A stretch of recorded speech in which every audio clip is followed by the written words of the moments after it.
Feliz sábado a todos. Como que ya tenía un buen rato que no nos veíamos, ¿verdad? Y a mí me da mucho gusto cuando puedo estar nuevamente aquí en la iglesia de Istmo. Anoche estaba predicando allá en la ciudad de San Francisco y terminamos casi como a las 10 de la noche, así que a esa hora salimos para venir aquí a la iglesia. Y siempre es un gozo saber que venimos a encontrar principalmente a Dios, pero también a los hermanos. Y esta mañana la iglesia se ve muy hermosa. Si ustedes, los que están adelante, miran hacia atrás, miren, qué hermosa se ve la iglesia. Pero la hermosura de la iglesia, ¿quiénes son? Los hijos de Dios, que venimos aquí para alabar, para glorificar a Dios. Y damos gracias a Dios por los cantos de esta mañana, especialmente los especiales que hemos escuchado de Juanito, que ya se nos está haciendo grande, ¿verdad? Parece que sí, Juanito se nos está haciendo grande. También por los niños de la iglesia que estuvieron aquí para escuchar su historia, los jóvenes de la iglesia y todos los demás hermanos de la iglesia. Me da gusto ver aquí también a la hermana Mónica. Anoche me estaba hablando cuando estaba ya predicando y después por allí le hablé y yo no pensé que iba a poder venir, hermana. Tampoco usted, pero anoche oramos y le pedimos a Dios que le diera la fuerza. Y miren, aquí está la hermana Mónica con nosotros, que ustedes saben, ella fue, ¿verdad?, intervenida quirúrgicamente hace un tiempo, pero damos gracias a Dios y pedimos también por su recuperación. Y esta mañana pues tenemos la bendición nuevamente de poder abrir la palabra de Dios y poder llenar nuestro corazón del Espíritu de Dios. Hace 15 días nosotros comenzamos un tema que tiene que ver con la perfección y la transformación. Y hay algo que nosotros tal vez siempre tenemos en mente: ¿cuándo llegaremos a ser perfectos? ¿Y cómo, de qué manera seremos transformados? Y yo no sé si usted se ha puesto a pensar, ¿cómo me gustaría ser en la otra vida? Bueno, y cuando hablo de otra vida no es el concepto popular de la otra vida. Para nosotros la otra vida es la vida ¿qué? La vida eterna, que es una vida distinta, que es una vida diferente a la que nosotros estamos viviendo ahora. Y una de las preguntas que Pablo aborda en 1 Corintios capítulo 15 es precisamente el tema de la transformación. 1 Corintios capítulo 15 versículo 35. Y Pablo enfoca precisamente este tema de la transformación con relación a la resurrección. Y él abre una pregunta en este versículo que dice: pero dirá alguno, ¿cómo resucitarán los muertos? ¿Con qué cuerpo vendrán? ¿Alguna vez se ha puesto a pensar cómo le gustaría ser después de la resurrección? ¿Se ha puesto a pensar qué apariencia le gustaría tener? ¿Se ha puesto a pensar a lo mejor qué color de ojos quisiera tener, o qué color de pelo, ¿verdad?, o qué constitución física le gustaría tener, ¿verdad? ¿Quiere seguir siendo moreno o quiere seguir siendo más blanco? ¿El blanco quiere ser más moreno? Hay muchas cosas con las que uno sueña, ¿no es cierto? Y tal vez, aunque en esta vida nosotros a lo mejor nos sentimos muy satisfechos con la imagen que tenemos, pero tal vez muchos anhelamos tener una imagen distinta, tal vez una imagen mejor. Pero ¿saben qué? Lo más importante de la resurrección no es tanto la transformación física que nosotros tendremos, sino el énfasis principal de la Biblia es que con la resurrección tiene que venir una transformación espiritual. Y este es uno de los asuntos a veces más difíciles de que algunos cristianos podamos aceptar, porque muchos cristianos creemos que vamos a entrar al cielo tal y como nosotros hemos llegado hasta el último día de nuestra vida, y que de esa manera vamos a entrar en el reino de los cielos. Pero cuando nosotros vemos las Escrituras, nosotros nos damos cuenta que nosotros no podemos entrar en el reino de los cielos con lo que hemos alcanzado en nuestra vida cristiana en este mundo, en esta tierra. Porque si así fuera, entonces nosotros echaríamos a perder el cielo rápidamente. Por eso es que Pablo habla acerca de una transformación. Y esa transformación tiene que ser en relación a una imagen que ya no es la imagen que nosotros hemos traído, sino una imagen distinta. Cuando vamos al libro de Filipenses, vamos a Filipenses, capítulo 3, versículo 21. Pablo hace una declaración que tiene que ver precisamente con esa transformación de nuestro cuerpo. Y dice Pablo en Filipenses 3:21, el cual transformará ¿qué? El cuerpo. Hay dos formas de traducir una palabra griega que es politeuma. Algunas versiones dicen el cuerpo de la humillación nuestra. Otras versiones dicen el cuerpo de nuestra bajeza. Así que nosotros no podemos entrar en el cielo con este cuerpo que tenemos, ni física ni espiritualmente. Y es una verdad, ¿verdad?, que la Biblia revela. Y aquí Pablo nos dice, ¿a qué seremos semejantes? ¿A qué será semejante nuestro cuerpo?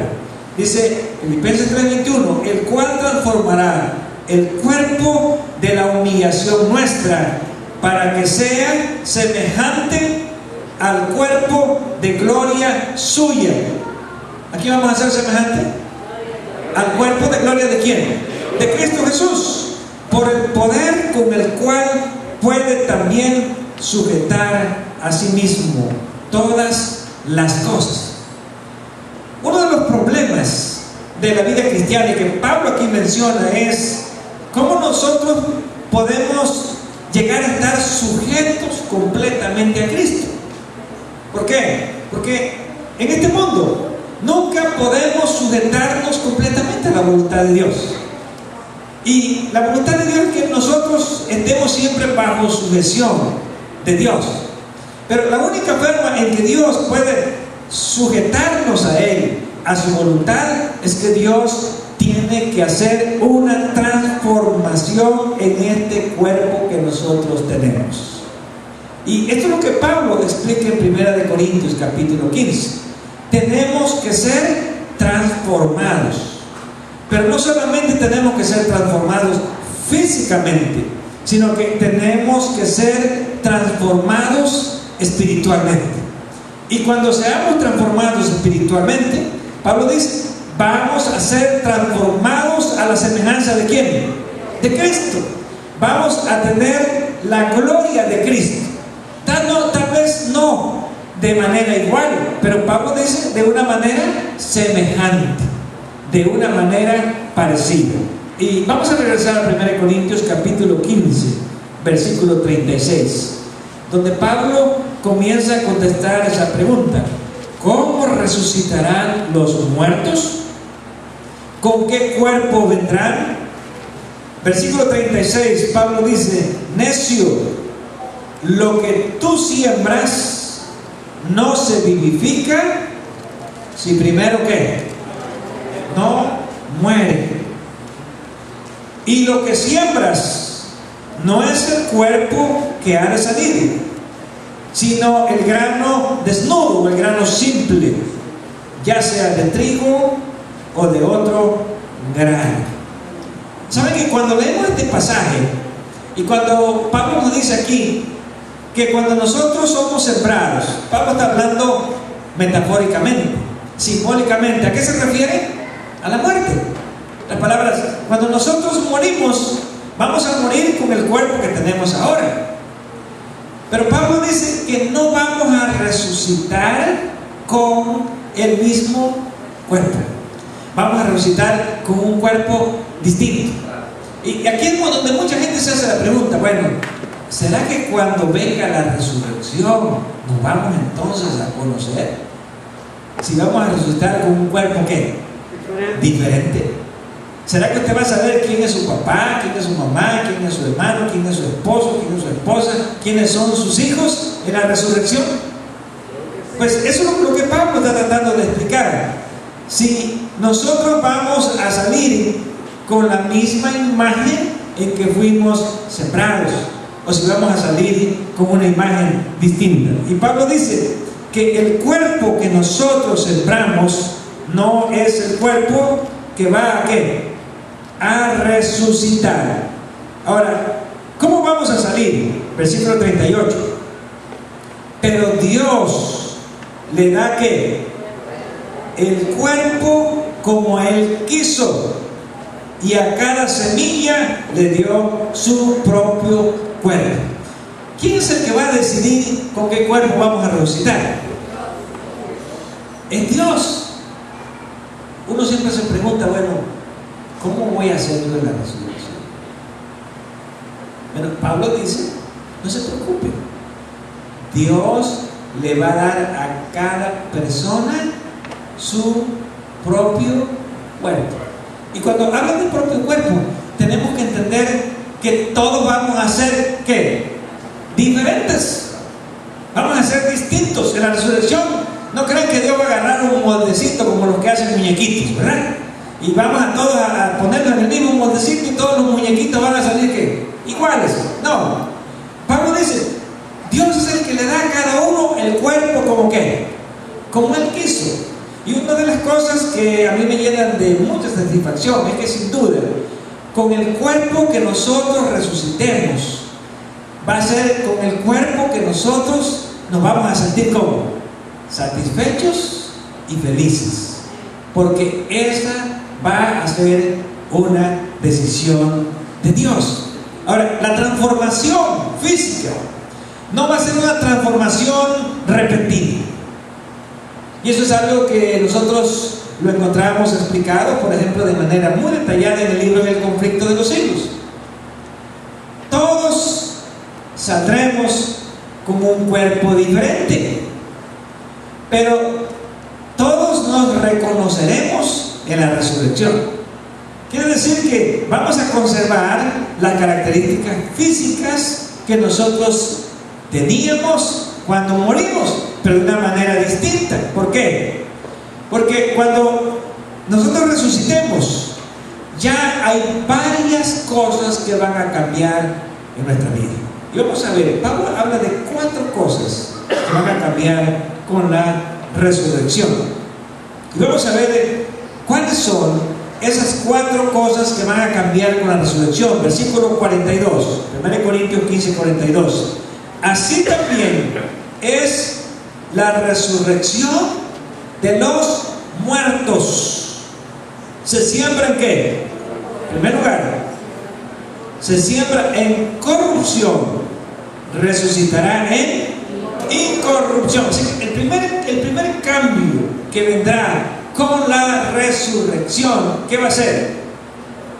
Que vamos a morir corruptos, pero vamos a resucitar incorruptos.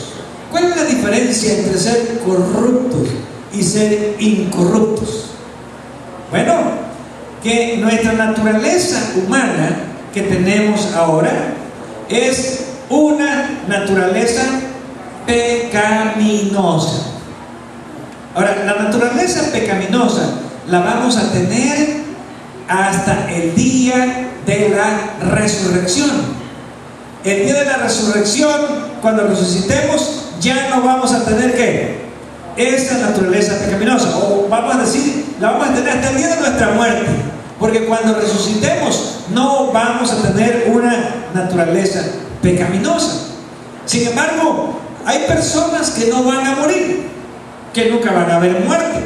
¿Qué va a pasar con estas personas? Pablo contesta esta pregunta en 1 Corintios capítulo 15, versículo 51, cuando dice: he aquí os digo un misterio, no todos que dormiremos, pero todos seremos transformados.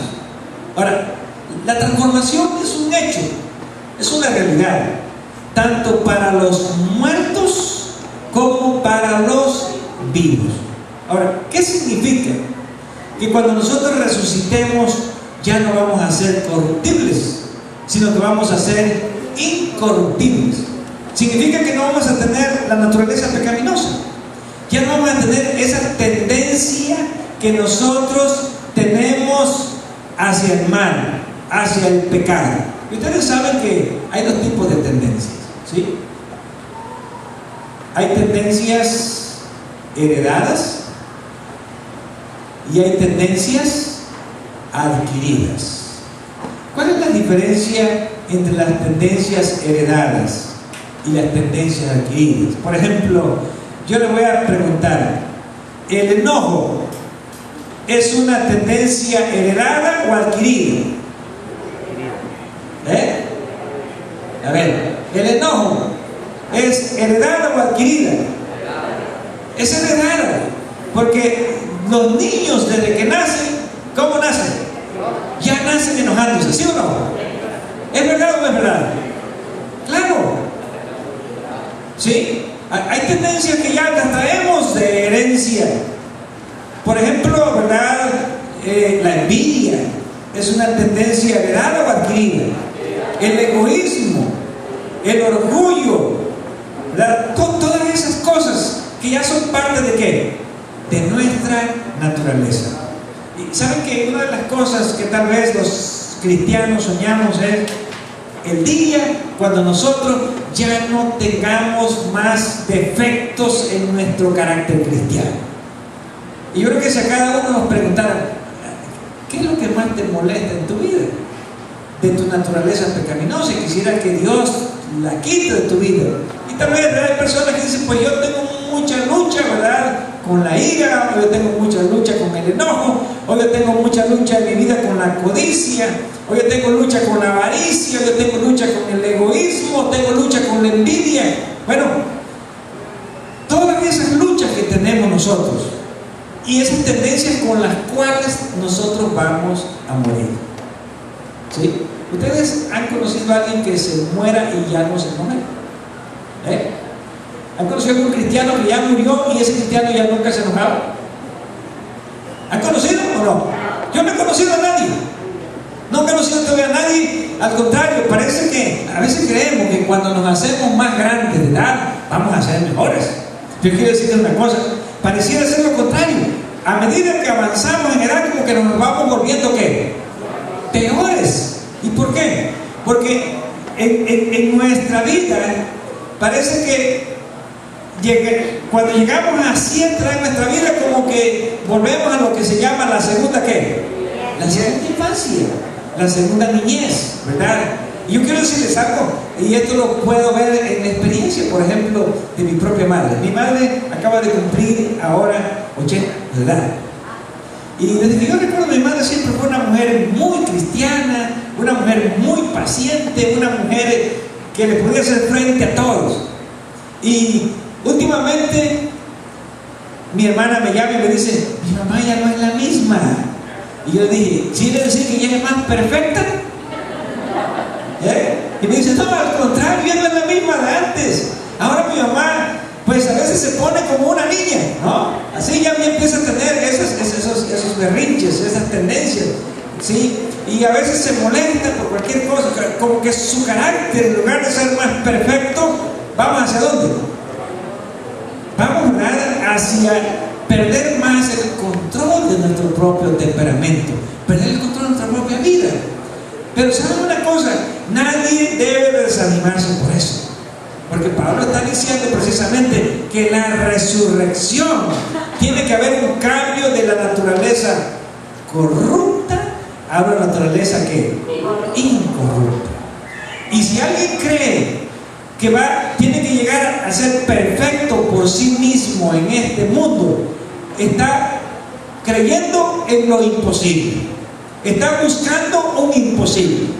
Por eso a veces cuando uno escucha que otras personas hablan mal de un hermano, pero es que ese hermano es diácono y es bien enojón, pero no estoy hablando de nadie de aquí, ¿verdad? Estoy hablando de los diáconos de otro lugar, ¿sí? Y cómo se enoja, y cómo regaña, y cómo llama la atención. Y uno dice, pero es que el diácono sigue siendo un cristiano, ¿verdad? Que todavía tiene que una naturaleza pecaminosa. Pero como el pastor, y eso que es pastor, y miren, cómo nos regaña en la iglesia todos, ¿no? Pues es que el pastor sigue siendo ¿qué? Un humano que también está esperando que venga el momento de la resurrección para poder tener una transformación espiritual. Y quiero decirles algo, a mí esto me llena de mucho consuelo, porque si nosotros tuviéramos que perfeccionarnos por nosotros mismos y llegar a ser sin defectos en esta vida, el día de nuestra muerte, para poder ser salvos, y les digo una cosa, nadie nos salvaríamos, ninguno nos salvaríamos. Y a veces, ¿verdad?, la gente se pregunta, por ejemplo, dicen, ya se murió tal hermano, pero ¿cómo se enojaba ese hermano? Tenía un mal carácter, un mal humor, ¿sí? Bueno, tenemos que entender que ese hermano murió con la fe, murió con la esperanza de que el Señor un día, ¿qué va a hacer? Una transformación espiritual en nuestras vidas. Así que si usted tiene un problema con algún hermano en la iglesia que tiene una de estas tendencias y que no le gusta o le molesta, tenga paciencia, ya falta poquito para la resurrección, ¿verdad? En el cielo ya no va a tener problemas con quién, con ese hermano, porque en el cielo todos seremos incorruptibles. En el cielo ya no va a haber malos pensamientos. Aquí tenemos muchos malos pensamientos. En el cielo ya no va a haber malos sentimientos. Aquí tenemos malos sentimientos. A veces si alguien dice algo a nosotros, ¿qué hacemos? Nos sentimos y ya le tenemos un resentimiento, ¿no es así? Y ya no le hablamos. O si le hablamos, ya le hablamos de aquí, ¿verdad? De la boca hacia afuera. Entonces, todo eso tiene que ser transformado cuando Cristo venga. Por eso la esperanza de la resurrección es una esperanza muy hermosa. Dios promete cambiar no solamente nuestro cuerpo, sino Dios promete también cambiar nuestra mente y nuestro corazón. ¿Cuál es la segunda cosa que Dios va a transformar? Otra vez vamos a 1 Corintios, capítulo 15, versículo 43. Dice, ¿se siembran qué? En vergüenza o en deshonra, resucitarán ¿qué? En gloria. Y esta parte me gusta mucho. Nos morimos. Cuando Pablo habla de sembrar, habla de ¿qué? De morirse. Nos morimos en deshonra. Y Pablo aquí se está refiriendo ahora a nuestro cuerpo físico. ¿Será que nuestro cuerpo físico ya se ha degenerado de como Dios lo hizo originalmente? ¿O no se ha degenerado? ¿Saben que, por ejemplo, el libro Historia de la Redención, el libro Patriarcas y Profetas, hace declaraciones como esta? Cuando el hombre salió de las manos del Creador, ¿era qué? Perfecto. Y dice, perfecto tanto en lo físico como en lo espiritual. Ahora, ¿ustedes se han preguntado cómo era nuestro Padre Abraham? ¿Qué era esa perfección física? Bueno, si nosotros pensamos en la perfección física, tenemos que imaginar que eso está muy distante de lo que nosotros somos ahora. Porque cuando Dios dijo, hagamos al hombre, ¿qué dijo Dios? ¿Lo hagamos a cómo? A nuestra imagen. A nuestra imagen y a nuestra semejanza. Ahora, ¿cómo es la imagen de Dios? ¿Cómo es el rostro de Dios? ¿Cómo es el cuerpo de Dios? Pues el cuerpo de Dios, el rostro de Dios, ¿cómo es? Perfecto. Por eso cuando el hombre fue creado, ¿cómo era? ¿Cómo era? Perfecto. Ahora, ¿qué ha pasado en 6.000 años de pecado con nosotros? Nosotros ahora tenemos, ¿verdad?, esa semejanza de Dios degradada. ¿Degradada por qué? Degradada por el pecado. Los estragos que el pecado ha hecho en nuestro cuerpo. ¿Y ¿Dónde se nota la degradación? Bueno, la degradación se nota en varias cosas. Por ejemplo, ustedes recuerdan que después del pecado los hombres vivían ¿cuántos años?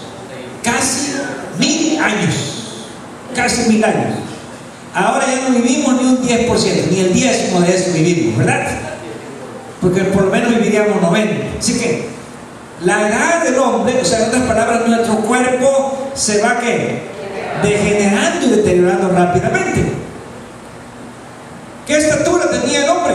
Bueno, algunos de los residuos que quedaron en la Biblia y que nos hablan, ¿verdad?, de cómo era el hombre, es cuando habla acerca de los gigantes. La Biblia habla en varias ocasiones acerca de los gigantes, y especialmente, ¿verdad?, en el capítulo 6 de Génesis, versículo 4, la Biblia nos dice que antes los hombres, ¿verdad?, antiluvianos, vamos a buscar Génesis capítulo 6 y vamos a leer el versículo 4. ¿Cómo eran los hombres antes? Después, ¿verdad?, de que pecó, pero en esos años antes del diluvio, que dice, había ¿qué? Gigantes en la tierra en aquellos días, y también después que se llegaron los hijos de Dios a las hijas de los hombres y les engendraron hijos. Estos fueron los valientes que desde la antigüedad fueron varones de renombre. Aquí la Biblia dice que eran gigantes físicamente.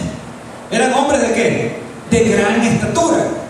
Y cuando vamos a la Biblia a ver hombres que vivieron ya mucho tiempo después, 2000 años después, todavía había gigantes, ¿verdad?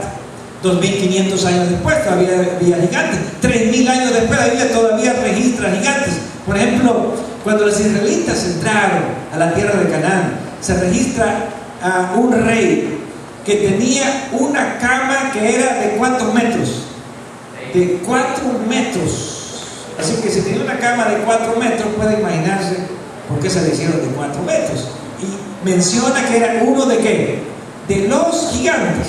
También cuando habla de la estatura de Goliat, dice que Goliat, sacando la cuenta por los codos, medía casi 3 metros de estatura. Ahora, ¿cómo era el hombre originalmente? Hay una declaración que aparece en uno de los escritos de Ellen White que dice que el hombre era más del doble de la estatura de los hombres actuales. Así que si era más del doble, entonces mediría el hombre aproximadamente ¿cuántos metros? Como 4 metros de altura. ¿Cuántos pies? ¿Cuántos pies son 4 metros? Más de 10, no más de 12. Como 13, ¿verdad? Como 13 pies de altura, para los que entienden en pies. Como 13 pies de altura. Así que nosotros vemos, ¿verdad?, que cuando venga la resurrección, nosotros vamos a resucitar y vamos a tener un cuerpo ¿de qué? Un cuerpo de honra, un cuerpo de gloria, semejante al cuerpo de Cristo. Y quería llegar a esta parte, ¿por qué? Porque cuando hablamos de Cristo, recordemos que Jesús nació en este mundo. ¿Cómo nació Jesús? ¿Como era el hombre originalmente cuando era perfecto? ¿O después, como era el hombre después de 4000 años de pecado? ¿Cómo resucitó Jesús? Muy bien. Pablo nos dice aquí en 1 Corintios capítulo 15. Vamos a regresar a 1 Corintios capítulo 15. 1 Corintios capítulo 15 y vamos a leer el versículo 50. 1 Corintios 15, 50. Pero esto digo, hermanos, que la carne y la sangre no pueden ¿qué? Heredar el reino de Dios, ni la corrupción hereda la incorrupción. Aquí Pablo está refiriendo otra vez a las dos cosas. Cuando Pablo dice la carne y la sangre, se está refiriendo al aspecto ¿qué? Físico del hombre. Y cuando dice que la corrupción no puede dar la incorrupción, se está refiriendo al aspecto ¿qué? Espiritual del hombre. Ahora, ¿por qué la carne y la sangre no pueden heredar el reino de Dios? Porque los seres humanos, ¿verdad? Cuando Pablo habla de carne y sangre, está hablando de la naturaleza caída, no pecaminosa. Hay dos cosas de naturaleza. La naturaleza ¿qué? Caída. ¿Qué es la naturaleza caída? La naturaleza degenerada por el pecado. Esa es la naturaleza caída, ¿sí? Nosotros nacemos con una naturaleza ¿cómo? Caída, porque ya nacemos ¿cómo? Degenerados por el pecado. Ahora, ¿tenía Jesús una naturaleza caída semejante a la nuestra o no tenía Jesús una naturaleza caída? Bueno, vamos a ver un pasaje, porque carne y sangre, Pablo se refiere a la naturaleza caída, una naturaleza degenerada por el pecado. Y vamos a ir al libro de Hebreos, Hebreos capítulo 2, y vamos a leer el versículo 14, Hebreos 2:14, que nos dice: así que, por cuanto los hijos participaron de ¿qué? De carne y de sangre. ¿Qué dijimos que es eso? La naturaleza ¿qué? Caída, no pecaminosa, caída. Él también participó de lo mismo, para destruir por medio de la muerte a quien tenía el imperio de la muerte, esto es, al diablo. Ahora, yo le quiero hacer una pregunta en base a este versículo. ¿Tenía Jesús una naturaleza caída o no tenía Jesús una naturaleza caída cuando Él nace en este mundo? Sí, porque Jesús no nació con la estatura de ¿quién? No nació con la estatura de Adán, de los gigantes. Jesús nació como la gente de su tiempo, ¿sí? La misma estatura de la gente de su tiempo. Y cuando Jesús resucita ya con la estatura de Adán o resucita con la misma estatura que tenía. Pero Jesús tuvo que haber resucitado ¿con qué? Con la misma estatura que tenía. ¿Era Jesús diferente? ¿Tenía una cara distinta a la que tenía cuando había muerto? ¿O era una cara diferente? Bueno, vamos a ver cómo era Jesús. Y vamos al libro de Lucas, capítulo 24. Lucas, capítulo 24. Y vamos a leer desde el versículo, Lucas capítulo 24, versículo 36. Dice: mientras ellos aún que hablaban de estas cosas, Jesús se puso ¿dónde? En medio de ellos y les dijo: paz a vosotros. Entonces, espantados y atemorizados, pensaban que había ¿qué? Un espíritu. Ahora, ¿por qué pensaban que había un espíritu? ¿Se han puesto a pensar? Porque ellos estaban allí reunidos y de repente Jesús ¿qué? Se les apareció, ¿sí? Ahora, si usted está reunido en su casa y de repente se le aparece alguien allí, ¿qué van a pensar? Este es un espíritu, ¿verdad? Ahora se aparece. Si el hermano no estaba aquí, ¿verdad? De repente usted está comiendo en la mesa, ¿verdad? Estamos ahí comiendo, no hay nadie, de repente se aparece el hermano Jonás sentado en una silla. Bueno, ¿y el hermano Jonás de dónde salió? Aquí se apareció. Pues los discípulos se espantaron por eso, porque ellos pensaban que estaban viendo ¿a quién? A un espíritu. Pero vean lo que dice Jesús, versículo 38. Pero Él les dijo: ¿por qué estáis turbados? ¿Y vienen a vuestro corazón estos pensamientos? Mirad que mis manos y mis pies. Y vean lo que dice allí. ¿Qué dice? ¿Yo soy qué? Que yo soy el mismo. Yo soy el mismo. ¿Qué quiere decir cuando dice que yo soy el mismo? Que Jesús seguía teniendo ¿qué?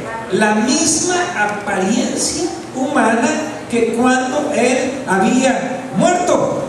Y no solamente tenía la misma apariencia humana, sino además tenía la misma constitución fisiológica, porque le dice: porque un espíritu que no tiene carne ni huesos, como veis que yo tengo. ¿Era Jesús material o inmaterial?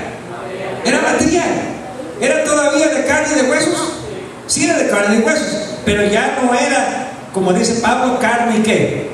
Carne y sangre. ¿Por qué razón Jesús ya no era carne y sangre? Ahora era carne y ¿qué? Carne y huesos. Y cuando hablamos de que no era carne y sangre, que Jesús ahora en su resurrección ya no tenía la misma naturaleza que caída. Y aunque Jesús seguía conservando ¿qué? La misma estatura, aunque Jesús seguía conservando la misma apariencia física, Jesús ya no era el mismo. Y vamos a ver cómo sabemos que Jesús ya no era el mismo. Vamos al libro de Juan. Juan capítulo 12.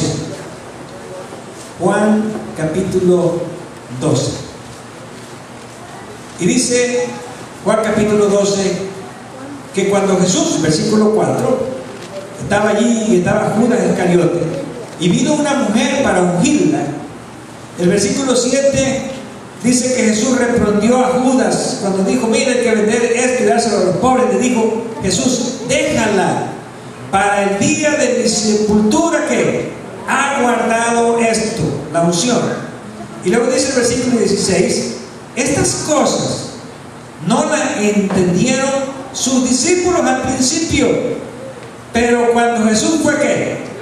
Glorificado, entonces se acordaron de que estas cosas estaban escritas acerca del mismo y de que Él las había escrito. Ahora, ¿cuándo fue Jesús glorificado? Versículo 23 y versículo 24. Jesús le respondió diciendo: ha llegado la hora, ¿para qué? Para que el Hijo del Hombre sea ¿cómo? Glorificado. De cierto os digo, que si el grano de trigo ¿qué? No cae en la tierra y muere. ¿De qué estaba hablando Jesús cuando habla de la glorificación? ¿Está hablando de qué? De su muerte. La palabra, Jesús no podía ser glorificado si primero ¿qué?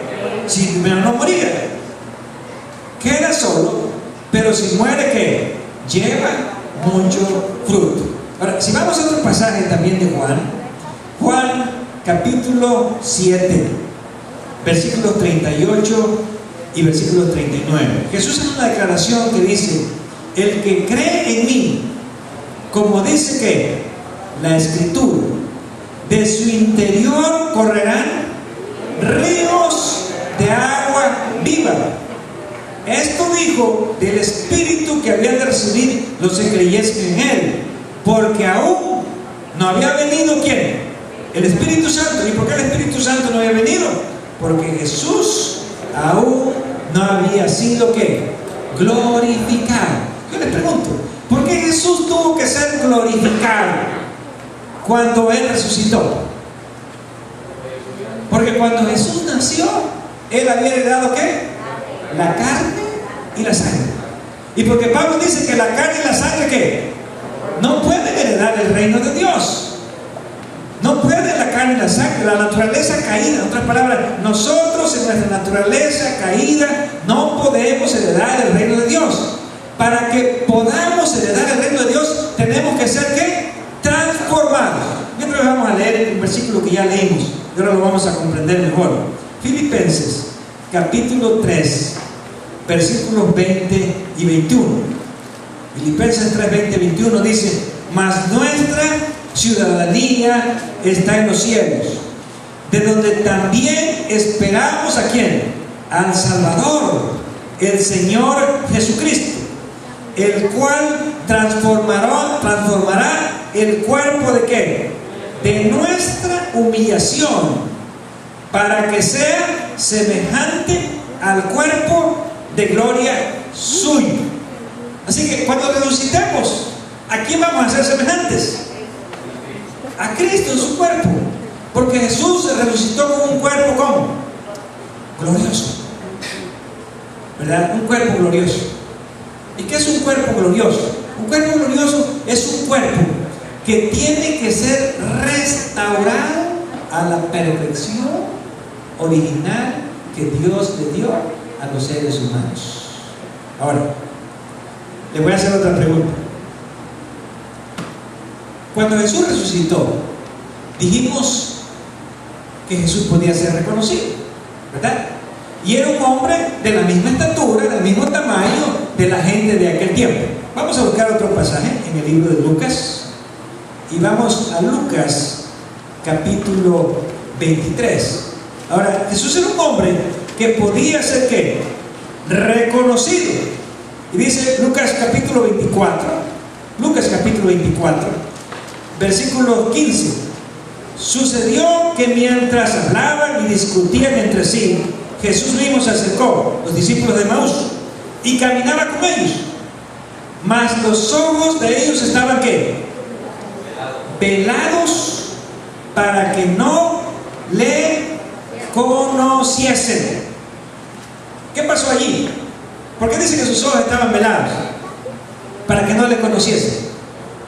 Porque Dios no quería, Jesús no quería que lo reconocieran. Y para que no lo reconocieran, ¿qué hizo? Le veló sus ojos. ¿Qué significa velar? Que ellos no lo podían distinguir. No lo podían distinguir exactamente cómo era. O sea, iba un hombre caminando con ellos. Además ya era tarde, ¿sí? Y ellos iban platicando, escuchaban, pero no lo podían distinguir. Pero ¿qué ocurre después de que Jesús come con ellos? Vamos a ir mismo, Lucas capítulo 24, versículo 28 a 31. Llegaron a la aldea donde iban, y él hizo como que iba más lejos, mas ellos lo obligaron a quedarse diciendo: quédate con nosotros, porque se hace tarde y el día ya declinado. Entró pues a quedarse con ellos, y aconteció que estando sentado con ellos a la mesa, tomó el pan y lo bendijo, lo partió y les dio. ¿Y qué dice el versículo 31? Entonces ¿qué? Les fueron abiertos los ojos. ¿Y qué pasó? Y le reconocieron. ¿Pero qué hizo Jesús? Se desapareció. ¿Por qué Jesús se desapareció? Díganme. ¿Por qué se desapareció? ¿Tenía Jesús el mismo cuerpo? Y entonces un cuerpo distinto. ¿Tenía Jesús el mismo cuerpo? Era distinto. Y era distinto. Porque Jesús, aunque era de carne y de huesos, podía ¿qué? Aparecerse y desaparecerse. Así que en la misma mesa se les desapareció. Pero ¿era Jesús el mismo o era distinto? Ya era de 4 metros, ya era perfecto. Era el mismo. Pero que Jesús era el mismo, ya tenía ¿qué? Un cuerpo glorificado. ¿Qué significa? Que desde ese momento Jesús en su humanidad estaba también de regreso, igual que todos los seres humanos cuando los estemos de regreso. ¿Hacia dónde? Hacia la perfección original que Dios le dio al hombre. Y solamente le voy a hacer una referencia para que lo lleven y lo piensen. Vamos a continuar con este tema, ¿sí? Solo una referencia. En el libro El conflicto de los siglos se dice que cuando sea el día de la resurrección, todos los seres humanos vamos a resucitar con la misma estatura y la misma apariencia que cuando morimos, pero con un cuerpo ¿cómo? Glorioso. ¿Qué significa glorioso? Ya no podemos morir y ya estamos preparados para regresar ¿a dónde? A la imagen perfecta que tenía el hombre cuando originalmente fue creado. Ahora, el conflicto de los siglos dice que en la resurrección se va a notar, va a haber una notable diferencia en la estatura de los antediluvianos y los hombres actuales. Yo creo que sí, ¿verdad? Va a ser unos cuantos centímetros, ¿sí o no? No, van a ser metros de diferencia. Bueno, yo me voy a esconder por ahí entre ustedes para que no me vean, ¿sí? Porque va a dar vergüenza. Imagínense estar parado ahí al lado de quién. Estar parado al lado de Enoch, ¿no es cierto?